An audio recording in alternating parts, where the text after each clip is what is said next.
Welcome to கேரளத்தில் தமிழன் சமையல். பீட்ரூட்டை மட்டன் மாதிரி செய்கிறது எப்படின்னு தான் பார்க்க போகிறோம். கடாயில் ஒரு 150 மில்லி எண்ணெய் ஊற்றிக்கிடலாம். எண்ணெய் சூடாகிற வரையும் கொஞ்சம் வெயிட் பண்ணுவோம். கூட பட்டை, கிராம்பு, ஏலக்காய் மூணையும் கொஞ்சம் சேர்த்துக்கிறோம். அது கூட வெட்டி வச்ச வெங்காயத்தை சேர்த்துக்கலாம். வெங்காயத்தை கொஞ்சம் நல்லா வதக்கிக்குவோம். கொஞ்சம் உப்பு போட்டு அதோட கருவேப்பிலையை கொஞ்சம் போட்டு வதக்கிக்கிடலாம்.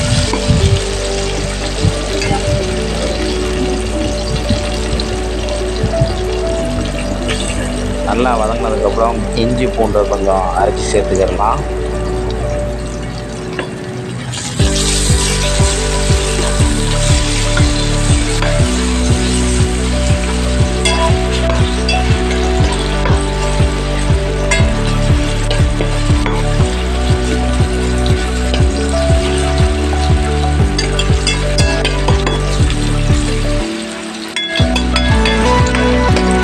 நல்லா கொஞ்சம் பொன்முருவலாக கொஞ்சம் வதக்கிக்கிடலாம் வெங்காயத்தை.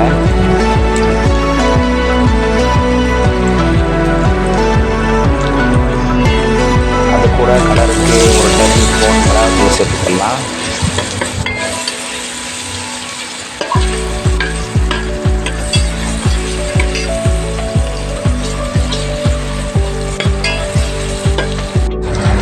அது கூட ஒரு 200 கிராம் தக்காளியை வெட்டி அது கூட சேர்த்துக்கலாம். எல்லாத்தையும் போட்டு ஒன்றா மிக்ஸ் பண்ணி நல்லா வதக்கிக்கிடுவோம்.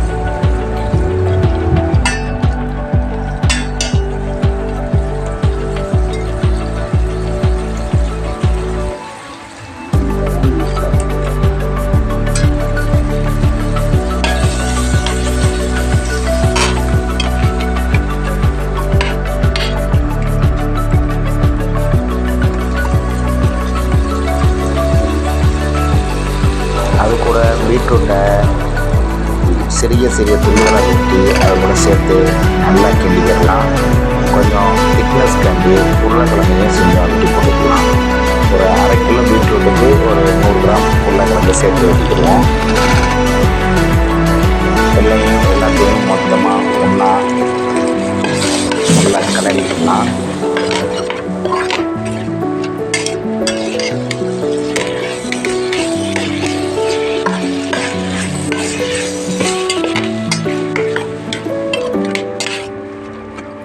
பீட்ரூட்டு உருளைக்கிழங்கு எல்லாத்தையும் நல்லா அந்த தாளிப்பில் கொஞ்சம் வதக்கிக்கிட்டோம்னா கொஞ்சம் அந்த பச்சை வாசனை போகிற வரைக்கும் நல்லா வதக்கிக்கிறணும்.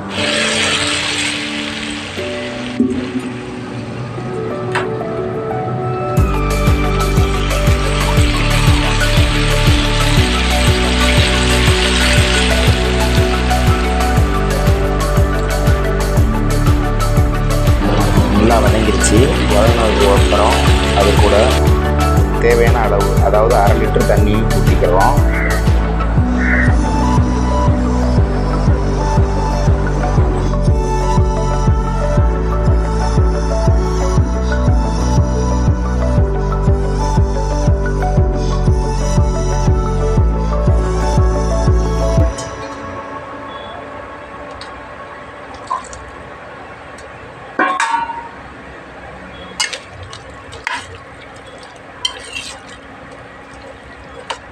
அது கூட ஜீரகத்தூள், சோம்புத்தூள்,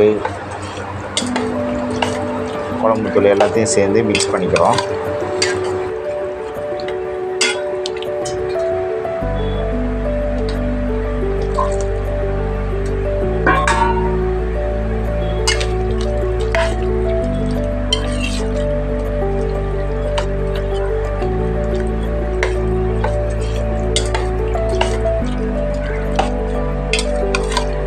தேவையான அளவு உப்பு போட்டு நம்ம மூடி வச்சு கொதிக்க வச்சா அருமையான பீட்ரூட் குழம்பு ரெடி. இது வந்து மட்டன் குழம்பு மாதிரி அருமையாக இருக்கும்.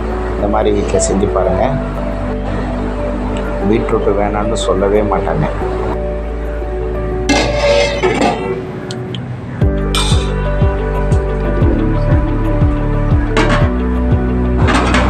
நல்லா கொதிச்சிருச்சு. ஆனால் பீட்ரூட்டு கொஞ்சம் வேவாது, லேட்டாக தான் வேகும். கொஞ்சம் ஒரு 20 நிமிஷம் கழித்து இறக்கிடலாம்.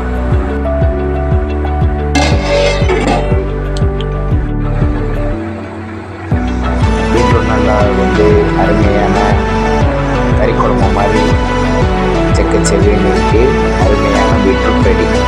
இந்த மாதிரி செஞ்சு உங்கள் வீட்டில் ட்ரை பண்ணி பாருங்கள். தேங்க்யூ வாட்சிங் கேரளா தமிழ் சேனல். சேனலை சப்ஸ்கிரைப் பண்ணுங்கள். பெல் ஐக்கானை